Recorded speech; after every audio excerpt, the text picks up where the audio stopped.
Hey, Matt, Mike. let's do a podcast. Okay.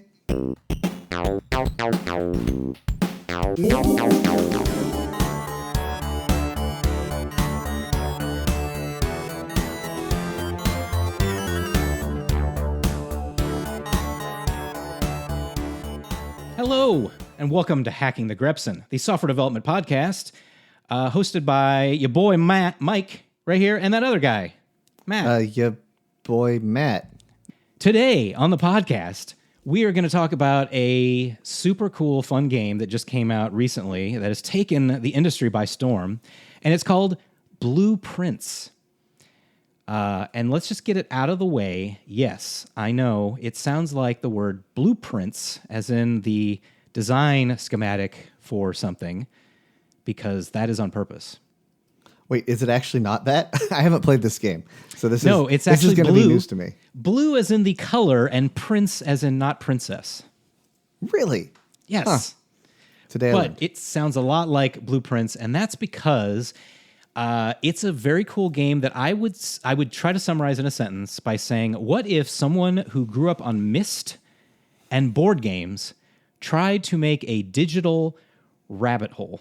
Okay. But to put it into less abstract terms, essentially you are the nephew of, you're a nephew because your uncle has he's died recently, and he's bequeathed this crazy huge mansion to you that you visit.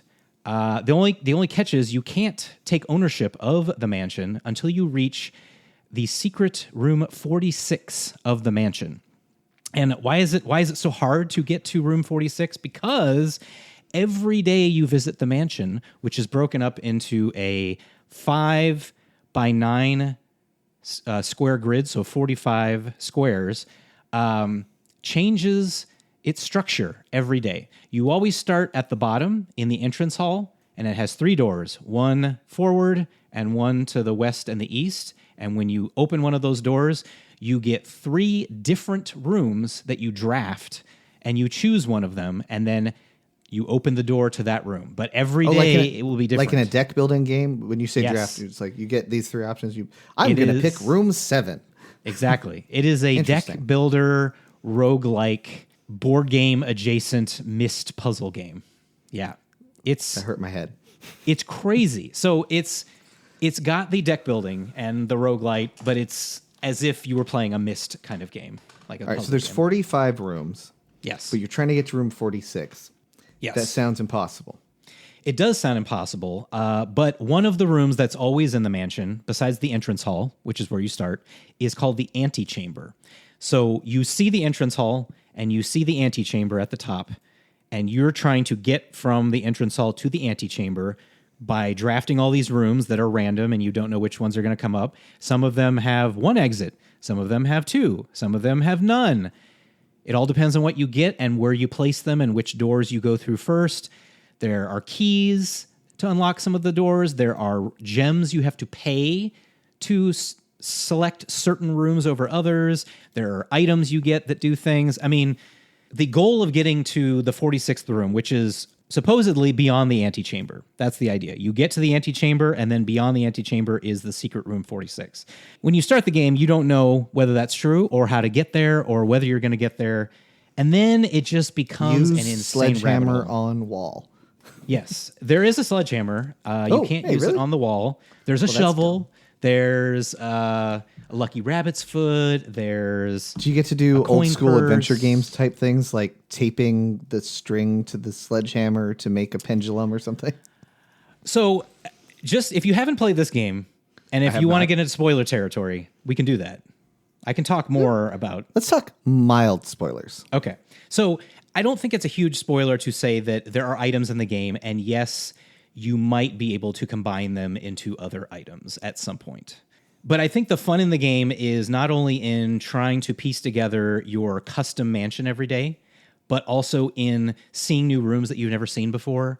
And when you go into the room, there's stuff in the room. And believe me, it's one of those games they say that it's not skill gated, it's knowledge gated. Except for the random generation of the rooms and which ones you get and where you can put them in the mansion, the puzzles themselves are just if you know how to beat them, you could ostensibly get to room 46 on day one if you get all the right rooms.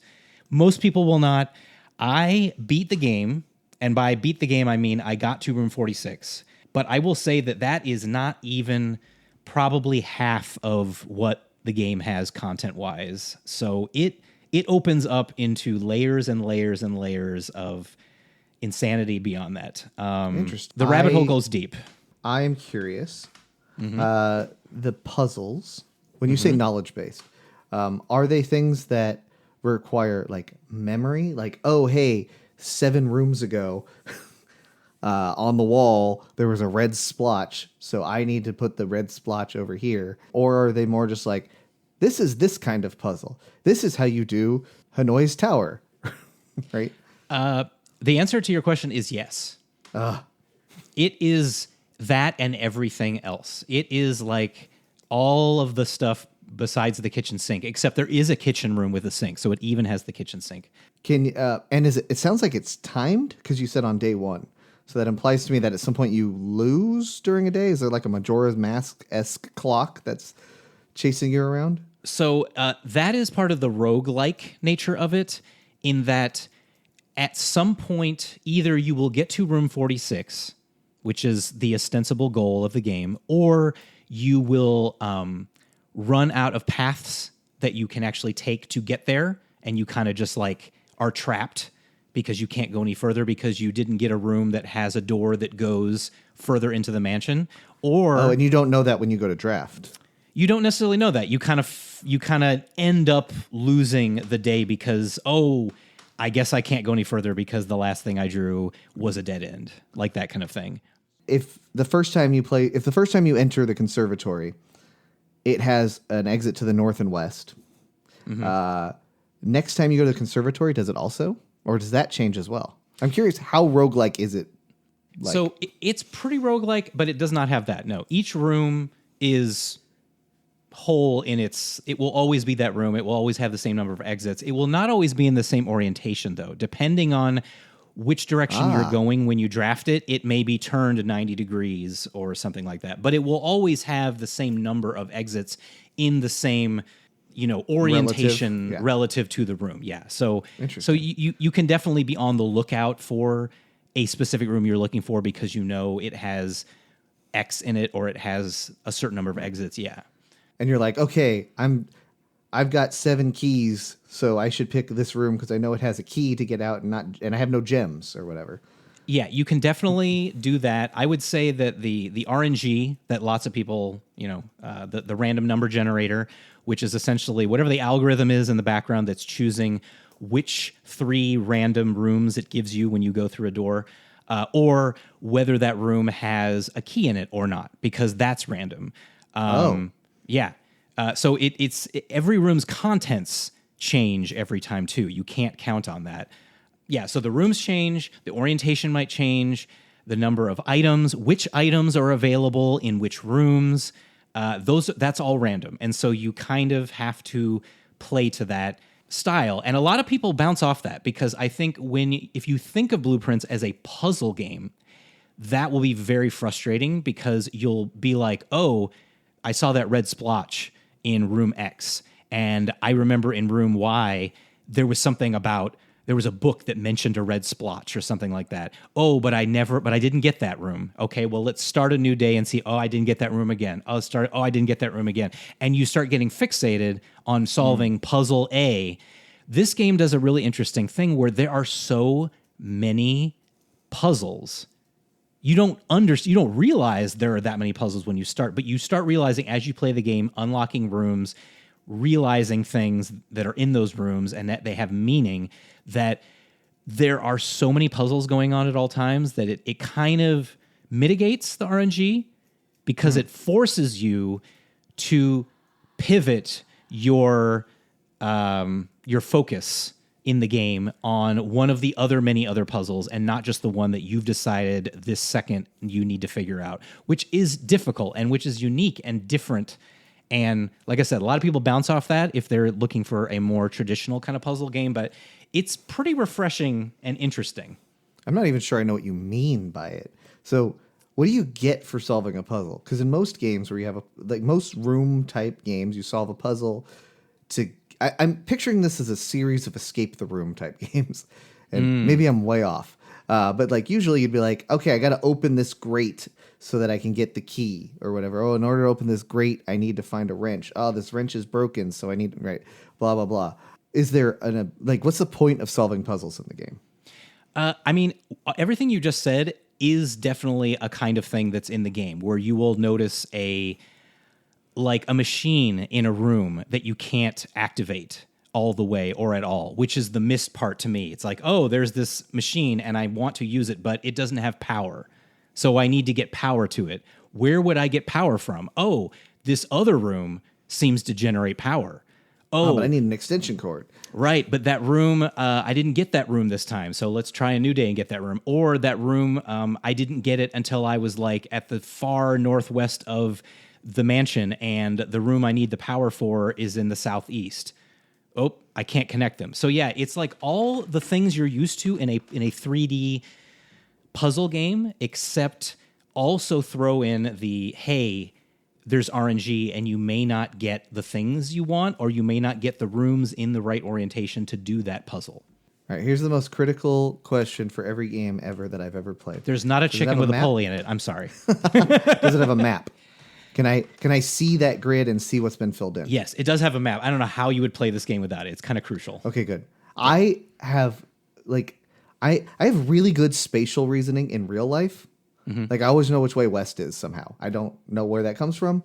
That's very good. I don't have that. No. It's bizarre. I don't know why it is. It really messed me up when I went to Australia. You could just close your eyes. The ocean was on the wrong side. And be taken to like a random spot and just feel like where west is.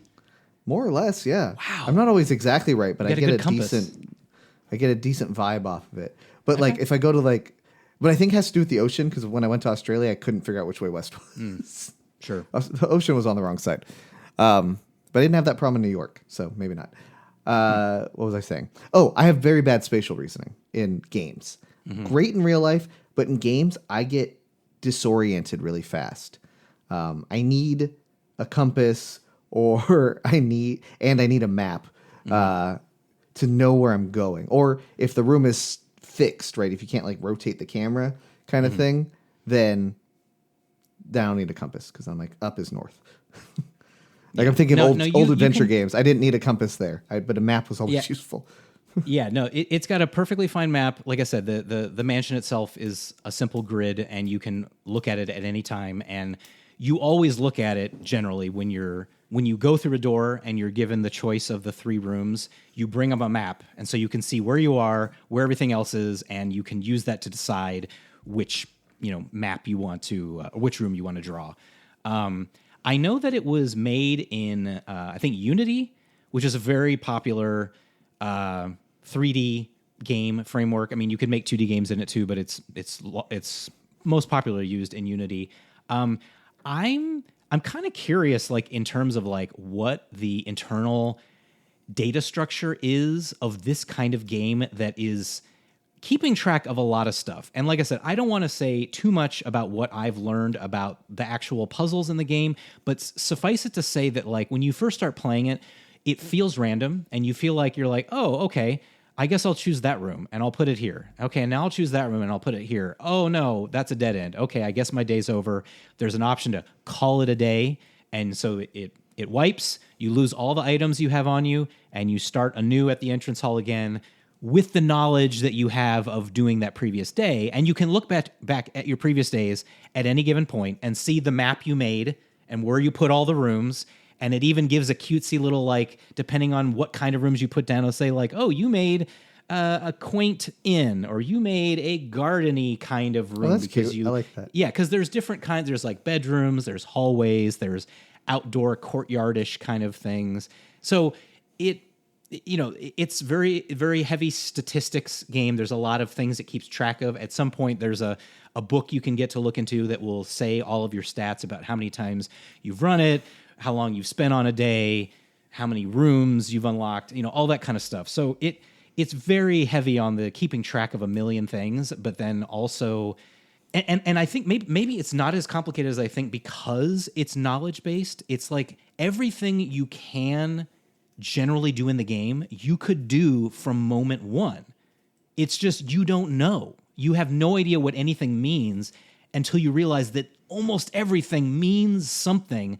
And so, like, you were asking what happens when you solve a puzzle. Like, just for example, there's like a safe with a combination, a simple one like that. And you eventually find the combination and you open up the safe and maybe you get some money. Maybe you unlock a new room that you've never had before, that kind of stuff. And there's a would lot that of lore. change each time through? It's like opening the safe is a puzzle, but what's in the safe would differ? Or is that also consistent? No. I think in general, doing that kind of puzzle, you get a specific item. Like you unlock this room, and now this room is in the pool for the next day, so that when you go to draft something, like you said, like a deck builder, you're adding cards to your deck, and now you have more things that could potentially come out. Interesting. Yeah, and then other times, if it's something less difficult, there are two recurring puzzles that always come up in specific rooms. One of them is there's 3 chests, and only one of them has gems in it, and it has one of those things like the white box says the black box is false, and the blue box. Oh, I love those. Yeah, so it has one of those, and every time you do it, those rules are different, and they get more complicated over time and harder to suss out. And then there's another one with a dartboard that's all mathematics based, and so it uses color to light up a specific number, and then another color on a different number, and you have to figure out what the mathematical equation is to push the right buttons to open it up, and then you get like some gems or some keys, and that's random every time. So it's just like a little brain teaser. And then there's more like lore about the entire game. Like, what are you doing here? What is your character? Who are you related to? Why did your uncle leave you this house? Et cetera, et cetera. There's like there's books to read. There's lore to understand. There's pictures of the family around the house.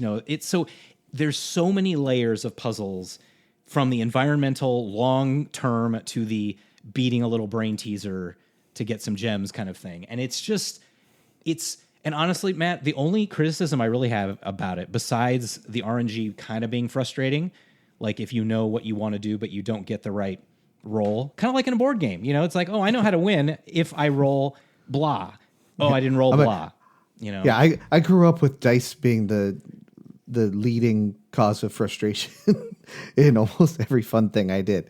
Board games, TTRPGs, all that stuff. If there's randomness, I actually kind of enjoy it now, because I now take that as like the thing I just have to accept. Like, I try not to get upset that I didn't get the thing. Yeah. Because randomness didn't let me. And I think that the game does a pretty good job of, like I said, having so many different puzzles of different levels of complexity that even when the one you wanted to do that day didn't work out, there's still other things you can learn. There's almost never a day that goes by when you're playing that you don't learn something. And yeah, it keeps track. Every time you're like day 1, day 2, day 3. But each individual day, there's no timer. You can take your time to think about how you want to go through it. Although it does have an in-game clock, so you do start at the same in-game time every day, and it does go on. And I mean, I don't think it's really much of a spoiler to say that also means something, and you want to pay attention to what time it is and what day it is. And that's the thing is, like anything, it's like for the conspiracy theorist video gamer who thinks, oh, that probably means something. That probably means something. Well, you know what? In Blueprints, it probably does. So did you have like a whole corkboard with pins and red strings trying to so help many you, screenshots, like, understand it? Notes. Yeah, you have to take notes. You have to take pictures of rooms and things. That's the part that's going to break me. I don't like that. The RNG can be frustrating. You definitely have to take notes, and it is, I think, a failing of the game that it does not have much of it has like no internal note taking anything. So all the screenshots I take are just from the Steam Deck, and all the notes I'm taking are like in my phone. So there's nothing in the game, and I think it could benefit from something like that. And then there was a third one, and now I totally forgot what it was because I thought of all the other things. I think it's a really interesting game. I think it does something that no other game I've ever played has really done. Oh, right. Like I said, I did beat it after 50 in-game days, and maybe about 30 hours of playing. I know there was at least 7 or 8 threads I could have kept pulling as well as like a major one that I just learned right near the end.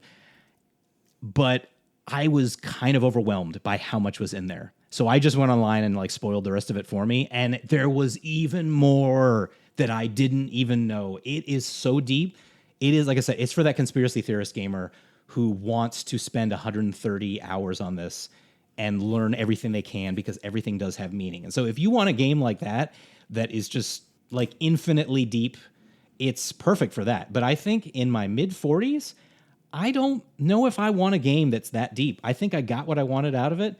Maybe 20 years ago, I would have been like, this is my game. I'm gonna go whole hog. But I actually came to a point where I was like, this is too much. I'm done. So, kudos. and you had, but you actually had a good time getting to that point? Yeah. Okay, that might be worthwhile then. I've started to learn how to not beat games, to not feel responsible to. Yeah. You started to talk about, and the most relevant part to this podcast, what the data structure might be behind some of those. So I think you and I have both written it, like text adventure games, text adventure game engines, no less. Like we didn't just throw something into one of the ones that exists. We're like, I'm going to build the entire thing for myself. I didn't vibe code that. Episode. Yeah. So, I mean, obviously for those, you have a data structure that represents the room, right? And often I will have some sort of linkage to what items are in the room. And then I have a data structure that represents items, and those will tell me what room I'm in, or if I'm in someone's inventory, etc. How different do you feel like this would have to be in order to do that? Because it seems like, okay, I got 45 rooms. I got 46. Each of them has a thing in it.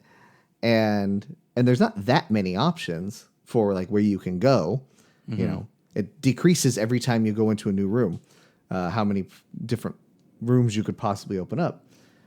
So it doesn't, like, not having played it and having done that, it doesn't feel like it would be that complicated. So what is it about it that you, without getting too deep into spoilers, that you feel like would make that complicated? I mean, it's weird. Like it seems like the perfect kind of game for object-oriented programming, because because when you think about a room, that's an object, and every object has to work with every other object, because you could potentially put any instance of any room next to another room, and that's actually something cute that they do. That if you put a room next to a room that has like an exit, but on that wall, the room you put next to it doesn't have an exit, then if you go into that room and you look at that room, it will be like boarded up. And then if it does connect, then it will like auto open, and you'll be able to see into that other room from the other room. Oh, that's fun. Yeah. So, I mean, it definitely feels like object-oriented programming is the way to go for a game like this, because you know, you have your player, you have your location, you have the rooms. Those rooms have properties.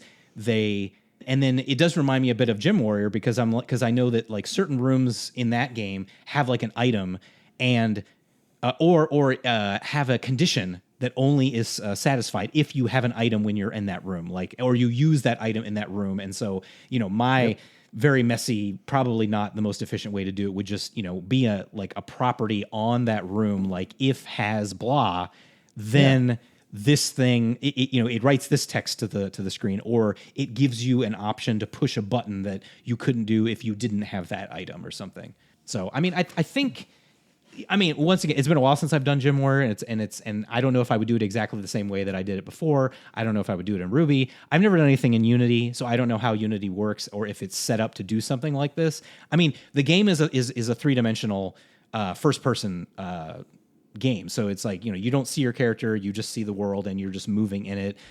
So yeah, I'm not sure it would be complicated, but the only complicated thing is just keeping track of all of the different interactions between all the different items. They all have to be, you know, able to be used anywhere, and be knowledgeable of combinations with other things and with rooms, and what other rooms are in the mansion might change what happens in the room you just placed, or whether you can place it. Maybe it changes the pool that you get to choose from. So, I mean, there's just a lot of things that it needs to keep track of, and every time you do an action, it needs to go through all those things, much like if you were playing, you know, Magic the Gathering or something. You know, you have to keep track of all the different cards and how they interact and when to use one. And if I use something, can I use it? If you have this other card or that other card. You know, I mean, so I don't know. Maybe it's not that complicated, but there is a lot of things to keep track of, I guess. It didn't even occur to me that you could do it in another way that wasn't object oriented.